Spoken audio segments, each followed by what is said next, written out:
ಎಲ್ರಿಗೂ ನಮಸ್ಕಾರ. ನಾನು Arshita. Welcome back to my channel. ಎಲ್ಲರೂ ಹೇಗಿದ್ದೀರಾ? ಐ ಹೋಪ್ ಎಲ್ಲರೂ ಚೆನ್ನಾಗಿದ್ದೀರಾ ಅಂತ ಭಾವಿಸಿ ಇವತ್ತಿನ ಒಂದು ವಿಡಿಯೋನ ಸ್ಟಾರ್ಟ್ ಮಾಡ್ತಾ ಇದ್ದೀನಿ.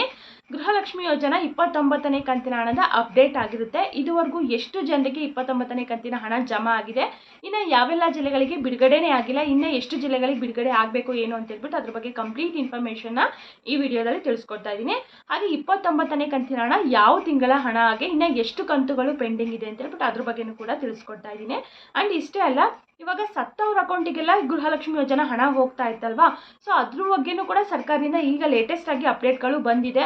ಯಾವ್ಯಾವ ಜಿಲ್ಲೆನಲ್ಲಿ ಎಷ್ಟೆಷ್ಟು ಜನರ ಸತ್ತವ್ರ ಅಕೌಂಟಿಗೆ ಹೋಗ್ತಾ ಇತ್ತು ಎಲ್ಲ ಕೂಡ ಕಂಡಿಡ್ತಿದ್ದಾರೆ. ಈಗ ಅದನ್ನ ರಿಕವರಿ ಮಾಡ್ಕೊಳ್ಳೋಕ್ಕೂ ಕೂಡ ಸರ್ಕಾರ ಮುಂದಾಗಿದೆ. ನಿಮ್ಮ ಮನೆಗಳಿಗೆ ಅಧಿಕಾರಿಗಳು ಬರ್ತಾ ಇದ್ದಾರೆ. ಸೊ ಅದ್ರ ಬಗ್ಗೆನೂ ಕೂಡ ತಿಳಿಸ್ಕೊಡ್ತಾ ಇದ್ದೀನಿ. ಹಾಗೆ ಇಂದಿನ ಚಿನ್ನ ಹಾಗೂ ಬೆಳ್ಳಿ ದರದ ಅಪ್ಡೇಟು ಕೂಡ ಈ ವಿಡಿಯೋದಲ್ಲಿ ಮಾಡ್ತಾ ಇದ್ದೀನಿ. ಸೊ ಹಾಗಾಗಿ ಯಾರು ಕೂಡ ವಿಡಿಯೋನ ಸ್ಕಿಪ್ ಮಾಡದೆ ಕೊನೆವರೆಗೂ ನೋಡಿ.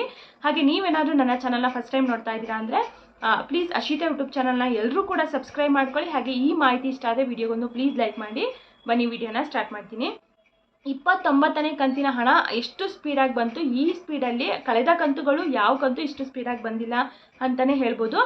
ನೀವು 28 ಸ್ವಲ್ಪ ಒಂದು ಮಟ್ಟಿಗೆ ಬಂತು, 29ನೇ ಕಂತಿನ ಹಣ ಅಂತೂ ತುಂಬ ಸ್ಪೀಡಾಗಿ ಬಂತು. 5ನೇ ತಾರೀಕು ರಾತ್ರಿ ಜಮಾ ಆಗೋದಕ್ಕೆ ಪ್ರಾರಂಭ ಆಗಿದ್ದು, ಇವತ್ತಿಗೆ 4-5ನೇ ದಿನ ಎಷ್ಟು ಜನರಿಗೆ ಬಂದಿದೆ ಅಂತಂದರೆ 28ನೇ ಕಂತಿನ ಹಣನೂ ಅಷ್ಟು ಜನರಿಗೆ ಬರಲಿಲ್ಲ, 27 ಕೂಡ ಅಷ್ಟು ಜನರಿಗೆ ಬರಲಿಲ್ಲ. ಆಲ್ಮೋಸ್ಟ್ ಒಂದು 80% ಅಷ್ಟು ಜನರಿಗೆ 29ನೇ ಕಂತಿನ ಹಣ ಕೇವಲ 5 ದಿನದಲ್ಲೇ ಜಮಾ ಆಗಿದೆ.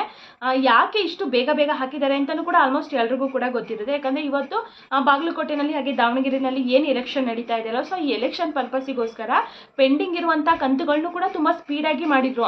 ಮಾರ್ಚ್ 1ನೇ ತಿಂಗಳಲ್ಲಿ 2 ಕಂತನ್ನ ಮಾಡಿದ್ರು, ಏಪ್ರಿಲ್ ಸ್ಟಾರ್ಟಿಂಗಲ್ಲೇ ಇನ್ನೊಂದು ಕಂತನ್ನ ಮಾಡಿದ್ರು. ಅಂದರೆ ಒಂದು ತಿಂಗಳ ಮೇಲೆ 5 ದಿನಕ್ಕೆ 3 ಕಂತುಗಳನ್ನ ರಿಲೀಸ್ ಮಾಡಿದ್ರು.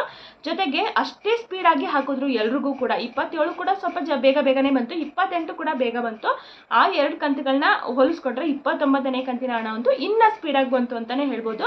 ಪ್ರೆಸೆಂಟ್ ಇಲ್ಲಿವರೆಗೂ ಕೂಡ ಒಂದು 80% ಜನಗಳಿಗೆ 29ನೇ ಕಂತಿನ ಹಣ ಜಮಾ ಆಗಿದೆ. ಇನ್ನೂ ಒಂದು 20% ಜನರಿಗೆ ಬರುತ್ತೆ. ಇಷ್ಟು ಸ್ಪೀಡಾಗಿ ಬಂದಿದೆ ಅಂತಂದ್ಮೇಲೆ ಅದು ಕೂಡ ಬಂದೇ ಬರುತ್ತೆ.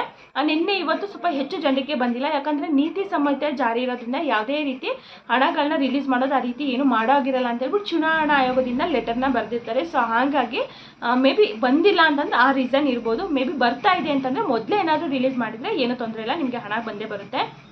ಸೊ ಇವತ್ತು ಎಲ್ಲ ಒಬ್ಬೊಬ್ಬರಿಗೆ ಬಂದಿದೆ, ಮೇ ಬಿ ನಾಳೆಯಿಂದ ಸ್ಪೀಡಾಗಿ ಬರ್ಬೋದು ಅಂತ ಅನಿಸುತ್ತೆ. ಇವಾಗ ಬಂದಿರುವಂಥ ಸ್ಪೀಡಲ್ಲೇ ಬಂತು ಅಂದರೆ ಇನ್ನೊಂದು 20% ಜನರಿಗೆ ಬರೋದಕ್ಕೆ ವಾರಾನ್ಗಟ್ಟಲೆ ತಿಂಗಳಾನ್ಗಟ್ಟಲೆ ಟೈಮ್ನ ತೊಗೊಳ್ಳಲ್ಲ, ಒಂದು 3-4 ದಿನ ಸಾಕು, ಎಲ್ರಿಗೂ ಕೂಡ ಕಂಪ್ಲೀಟಾಗಿ ಜಮಾ ಆಗುತ್ತೆ.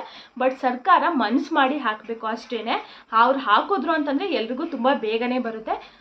ಇನ್ನೂ ಈ ಒಂದು 20% ಜನಗಳಿಗೆ ಬರಬೇಕಲ್ವ, ಬರುತ್ತೆ. ಎಲ್ಲರೂ ಕೂಡ ವೆಯ್ಟ್ ಮಾಡಿ, ಬೇಗ ಬರ್ತಾ ಇದೆ ಅಂತಲೇ ಹೇಳ್ಬೋದು. ಇನ್ನು 29ನೇ ಕಂತಿನ ಹಣ ಯಾವ ತಿಂಗಳದು ಅಂತಂದರೆ ಫೆಬ್ರವರಿ 2026, ಅಂದರೆ ಇದೇ ವರ್ಷ ಫೆಬ್ರವರಿ ತಿಂಗಳದ. 28ನೇ ಕಂತಿನ ಹಣ ಇದೇ ವರ್ಷ ಜನವರಿದು. ಇವಾಗ 28, 29 ಈ ವರ್ಷದ ಕೊಟ್ಟಾಯಿತು. ಇನ್ನು ಮಾರ್ಚ್ ತಿಂಗಳದು ಒಂದು ಕಂತು ಅಷ್ಟೇ ಪೆಂಡಿಂಗ್ ಇರುವಂಥದ್ದು ಈ ವರ್ಷದಲ್ಲಿ. 30ನೇ ಕಂತಿನ ಹಣ ಇದೊಂದು ಬರಬೇಕು. ಕಳೆದ ವರ್ಷ 2 ಕಂತು, ಫೆಬ್ರವರಿ ಮಾರ್ಚಿಂದು.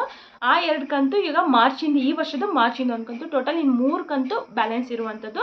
ಅದನ್ನು ಆದಷ್ಟು ಬೇಗ ಕೊಡ್ತೀವಿ ಅಂತ ಹೇಳ್ಬಿಟ್ಟು ತಿಳಿಸಿದ್ದಾರೆ. ಅಂತಂದರೆ ಈಗ ಒಂದು 2-3 ದಿನದ ಹಿಂದೆನೇ CM ಸಿದ್ದರಾಮಯ್ಯ ಸರ್ ಅವರು ಕೂಡ ಎಲೆಕ್ಷನ್ ಪ್ರಚಾರಕ್ಕೆ ಹೋಗಿದ್ದಾಗ ತಿಳಿಸಿದ್ರು, 2-3 ಕಂತುಗಳು ಪೆಂಡಿಂಗ್ ಇದೆ, ಗೃಹಲಕ್ಷ್ಮಿ ಯೋಜನಾ ಹಣನ ನಾವು ಕೊಡ್ತೀವಿ ಅಂತ ಹೇಳ್ಬಿಟ್ಟು ತಿಳಿಸಿದ್ದಾರೆ.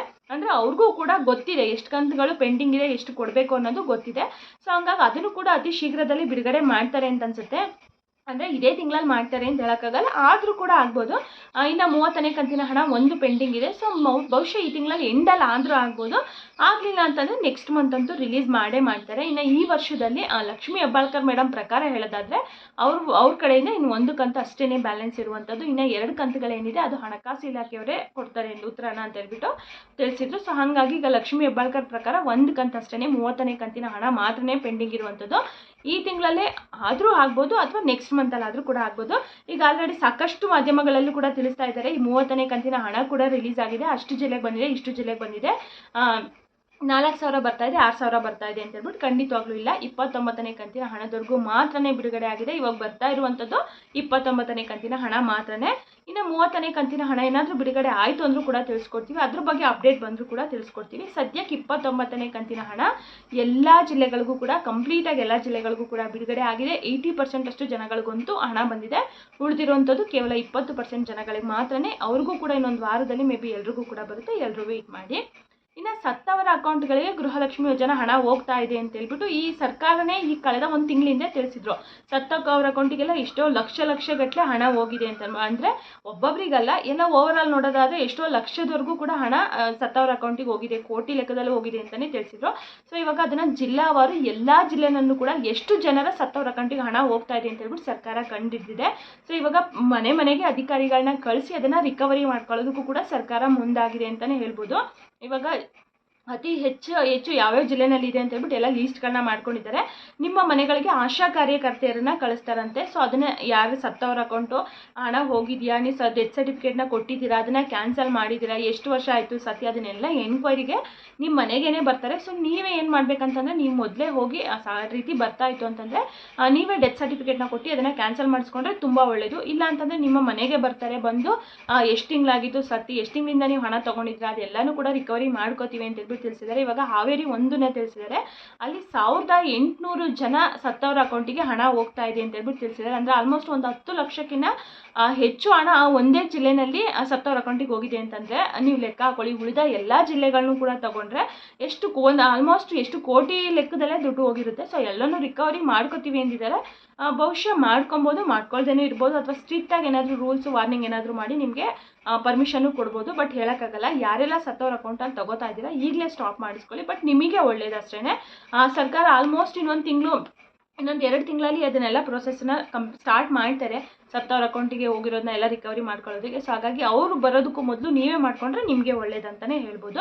ನೀವು ಎಷ್ಟು ತಿಂಗಳು ತೊಗೊಂಡಿದ್ರು ಅಷ್ಟು ತಿಂಗಳದು ಕೊಡಲೇಬೇಕು ಅಂತ ಸರ್ಕಾರದಿಂದ ನಾವೇನಾದರೂ ಕಾನೂನು ಮುಖಾಂತರ ಏನಾದರೂ ಮಾಡ್ತೀವಿ ಅಂತಂದರೆ ನೀವು ಕೊಡಲೇಬೇಕಾಗುತ್ತೆ, ಏನೂ ಮಾಡೋಕ್ಕಾಗಲ್ಲ. ಸೊ ಹಾಗಾಗಿ ನೀವೇ ನಿಮ್ಮ ಸ್ವ ಇಚ್ಛೆಯಿಂದ ಹೋಗಿ ಅದನ್ನು ಕ್ಯಾನ್ಸಲ್ ಮಾಡಿಸ್ಕೊಂಡ್ರೆ ಬೆಸ್ಟ್ ಅಂತಲೇ ಹೇಳ್ಬೋದು.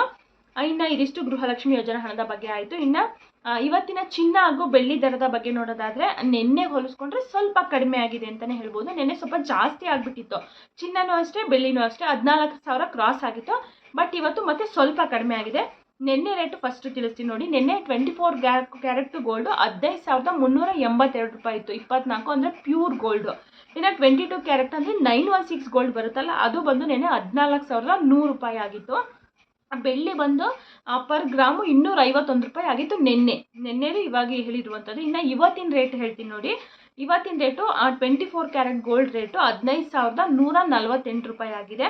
ಆಲ್ಮೋಸ್ಟ್ ಒಂದು 250 ರೂಪಾಯಿವರೆಗೂ ಪ್ರೆಸೆಂಟ್ ಕಡಿಮೆ ಆಗಿದೆ ಇವತ್ತು. ಇನ್ನು 22 ಕ್ಯಾರೆಟ್ ಗೋಲ್ಡ್ ಅಂದರೆ 916 ಗೋಲ್ಡ್ ಏನು ಬರುತ್ತಲ್ಲ, ಸೊ ಅದು ಬಂದು 13,885 ಪ್ರೆಸೆಂಟ್ ಇವತ್ತಿನ ರೇಟು. ಹಾಗೆ ಇವತ್ತಿನ ಬೆಳ್ಳಿ ದರ ನೋಡೋದಾದರೆ 243 ರೂಪಾಯಿ ಆಗಿದೆ. ನಿನ್ನೆ ಹೋಲಿಸ್ಕೊಂಡ್ರೆ ತುಂಬ ಏನಲ್ಲ, ಸ್ವಲ್ಪ ಕಡಿಮೆ ಆಗಿದೆ ಅಷ್ಟೇ. ಹೇಳ್ದಂಗೆ ಪ್ರತಿ ಸರಿನೂ ಕೂಡ ತಿಳಿಸ್ತಾ ಇರ್ತೀನಿ, ಚಿನ್ನ ಬೆಳ್ಳಿ ರೇಟ್ನ ಯಾರು ಕೂಡ ಪ್ರಿಡಿಕ್ಟ್ ಮಾಡೋಕ್ಕಾಗಲ್ಲ. ಯಾವ ಟೈಮಲ್ಲಿ ಬೇಕಿದ್ರೂ ಜಾಸ್ತಿ ಆಗ್ಬೋದು, ಯಾವ ಟೈಮಲ್ಲಿ ಬೇಕಿದ್ರೂ ಕಡಿಮೆ ಆಗ್ಬೋದು. ಮತ್ತು ಹೆಚ್ಚು ಆಗ್ತಾನೇ ಇದೆ. ಹೇಳಬೇಕಂತಂದರೆ ಇವಾಗ 10,000 5,000 ಜಾಸ್ತಿ ಆಗುತ್ತೆ, 100 ರೂಪಾಯಿ 200 ರೂಪಾಯಿ ಕಡಿಮೆ ಮಾಡ್ತಾರೆ ಅಷ್ಟೇ. ಅವಾಗ ಏನಾಗುತ್ತೆ, ಅಯ್ಯೋ ಇದೇ 200 ರೂಪಾಯಿನೇ ಕಡಿಮೆ ಆಯಿತು ಅಂತ ಅಂದ್ಕೊತಾರೆ. ಸಡನ್ನಾಗಿ ಇವಾಗ ನೋಡ್ಬೋದು ನೀವು, ಡಿಸೆಂಬರು ನವಂಬರಲ್ಲೆಲ್ಲ 9,000 10,000ವರೆಗೂ ಇತ್ತು. ಸಡನ್ನಾಗಿ ಜನವರಿ ಫೆಬ್ರವರಿನಲ್ಲಿ 16,000 ರೂಪಾಯಿವರೆಗೂ ಕೂಡ ಹೋಗಿತ್ತು.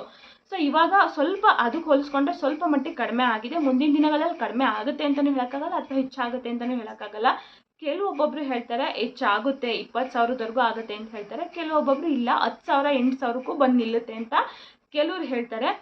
ತುಂಬ ಜನ ಇವಾಗ ಕೇಳ್ತಿರುವಂಥದ್ದು, ಏನೇ ಕೇಳಿದ್ರು ಕೂಡ ಗೋಲ್ಡ್ ರೇಟ್ನ ಕಡಿಮೆ ಮಾಡಲಿ, ಸಿಲ್ವರ್ ರೇಟನ್ನ ಕಡಿಮೆ ಮಾಡಲಿ.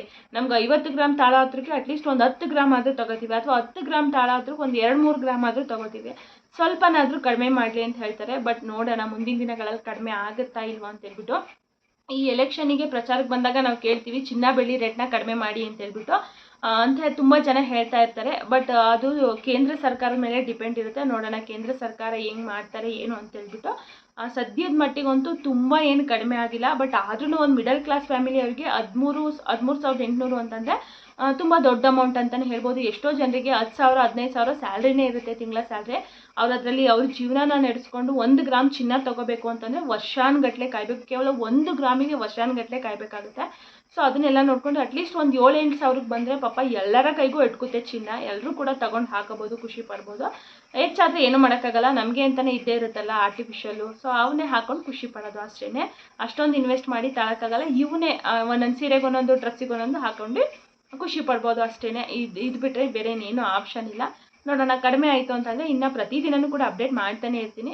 ಸೊ ಇವತ್ತಿನ ಮಾಹಿತಿ ಇದಾಗಿತ್ತು. ಯಾರೆಲ್ಲ ವಿಡಿಯೋ ನೋಡಿದ್ದೀರಾ ಎಲ್ರಿಗೂ ಕೂಡ ತುಂಬಾ ಧನ್ಯವಾದಗಳು. ಮತ್ತೆ ಮುಂದಿನ ವಿಡಿಯೋದಲ್ಲಿ ಸಿಗ್ತೀನಿ. Thank you for watching.